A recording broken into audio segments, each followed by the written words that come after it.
Dhe një orë janë gjithmonë të paragjykuar për këtë.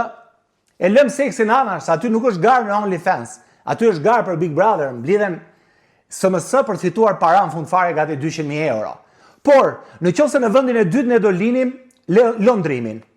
Lëndrimi do kishte lezet aty brenda po të nxjerrim Klodin?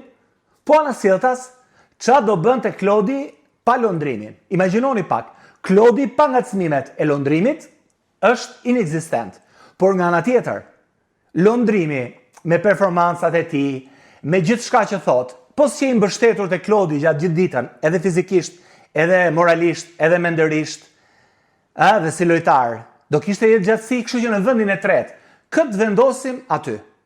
Më falni, në vendin e dytë, këtë vendosim aty. Lëndrimin apo Klodin. Kështu që kemi dy lojtar për një vend.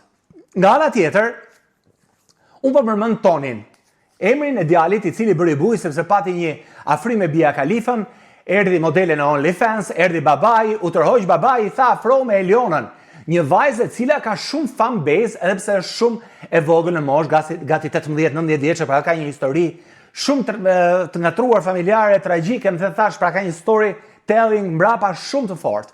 Edhe ndoshta kjo e mban aty. Por çfarë ndodh tani?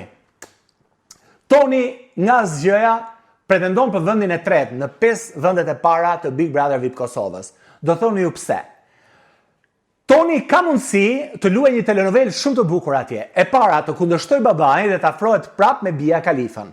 Po se ç'a ndodh mund të vi ati dhe ta marri hajde, siç ndodhi me Hedin dhe babin e saj te Grande Fratello, edhe kjo mund ndodhi. Por ai duhet të provoj pak sepse loja aty brenda është shumë e madhe dhe publiku don një haraç shumë të madh. Nuk mund të rishti aty duke ngrënë petulla, qofte edhe të pi cigare dhe të kërcesh edhe të puthesh të faqet. Jo. Ose do afrohesh mirë me vajzën që ka qef familja, nëse Eliona pranon këtë, ose ti do provosh që ti shkosh familjes kundër. Po, një riafrim me Bia Kalifën do bënte që publiku të entuziazmohej dhe të shikonte se çfarë po ndodh vërtet aty. A ka forcë ky djalë të kundërshtoj familjen, ti vjet përballë opinionit publik? Pra mos të shkoj aty ku tha babai me atë vajzën e mirë për shtëpi, tralala, më the të thash, por ti rikthehet asaj që pati qef që në fillim? Këtë nuk e di. Por nga ana tjetër, kemi dhe pretendent për vendin e 4 në hit paradin ton me 5 personat më të rëndësishëm të Big Brother VIP Kosova. Kush është?